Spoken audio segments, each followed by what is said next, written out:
Aucune objection majeure. jërëjëf monsieur le ministre ndax am ngay observation de forme ci rapport bi.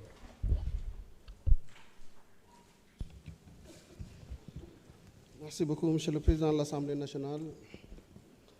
Honorables députés, je pense que le rapport est fidèle au contenu de nos échanges en commission. Il y a peut-être quelques observations de forme. Nous ferons le revue et partagerons avec le rapporteur. Merci. jërëjëf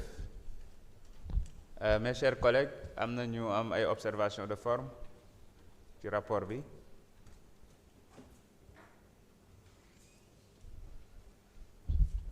jërëjëf oui quel article bismillah.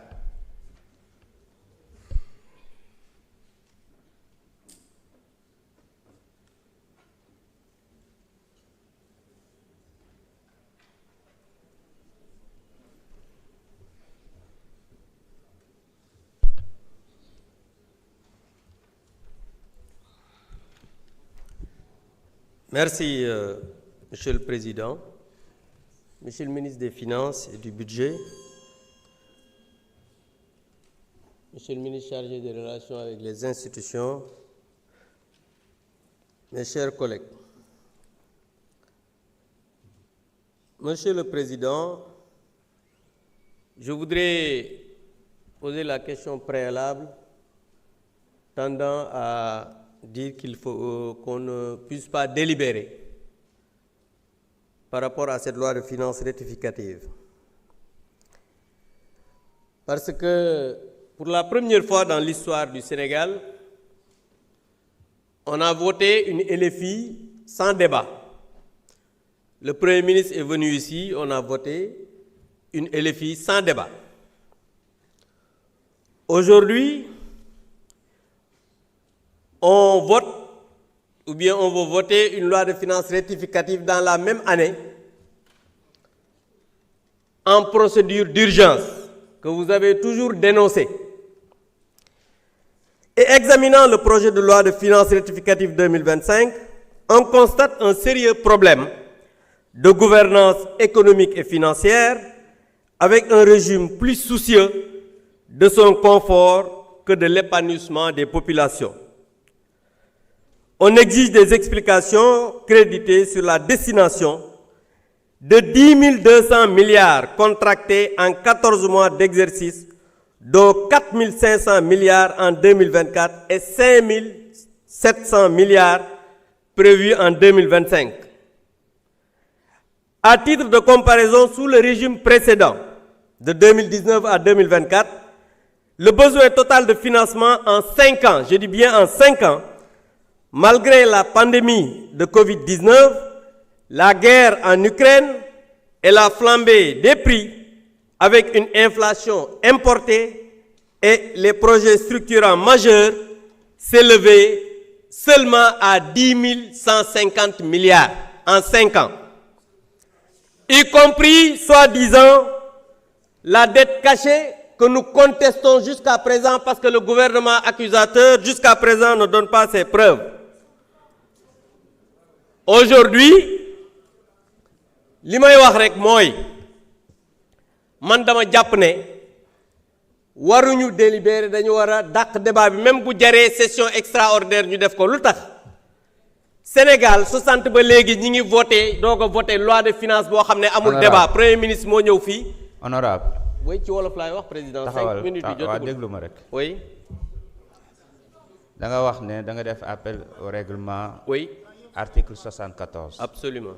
waxal ndax da nga bëgg ñu délibéré wala ñu bañ a délibéré nga dem ci question bi gaaw. mais dañ ne tactique bi ngay utiliser pour wax ci yëf yi ñëpp xam nañ ko bul abuser. ñëwal ci yëf yi rek directement. président, je peux motiver verbalement ma demande. loolu la règlement bi intérieur bi wax je motive verbalement ma demande. yow demande bi ak li ngay wax ni yàlla ak yàlla. mais ñëwal ci yëf yi. non mais damay wax lan moo tax bëgguma ñu délibérer loolu kay tubaab la. waaw waxal gaaw. voilà li may wax kay maa ngi continuer dama ne.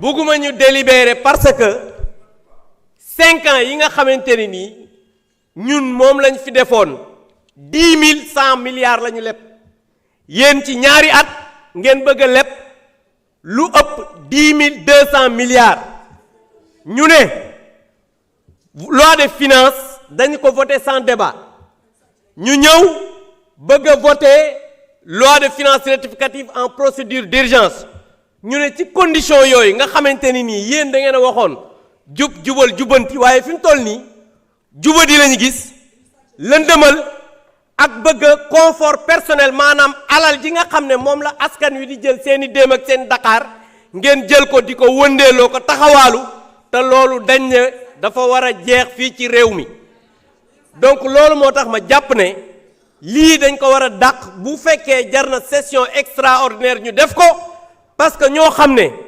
jubaluñu dañoo dëng jubuñu jubbantiwuñu dañoo lëndëm waruñu war a tax dañoo war a wax xaalis bi fan la dugg ba pare ñu doog a délibérer pour voter cette loi de finances rectificative loolu laa bëgg man. jërëjëf jërëjëf monsieur le président de la commission des finances vous souhaitez intervenir?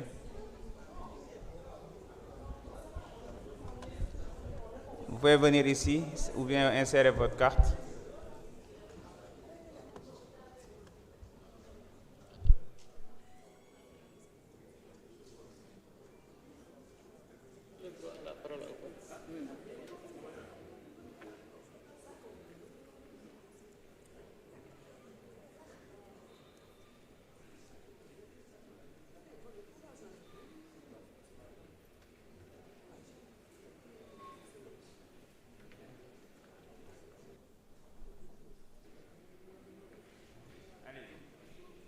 Voilà, merci beaucoup, Monsieur le Président.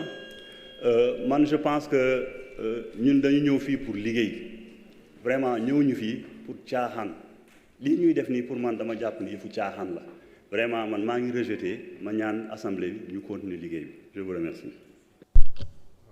Monsieur le rapporteur.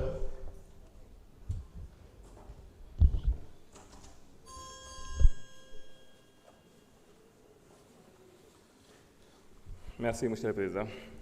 Merci, Monsieur le Ministre. Vos observations ont été notées et sont intégrées dans la version finale. Merci beaucoup. Monsieur le Ministre.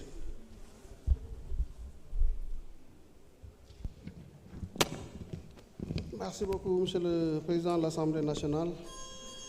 Honorables députés, je vous remercie. Je ne voudrais pas revenir sur certaines considérations, mais juste dire que, pour l'histoire,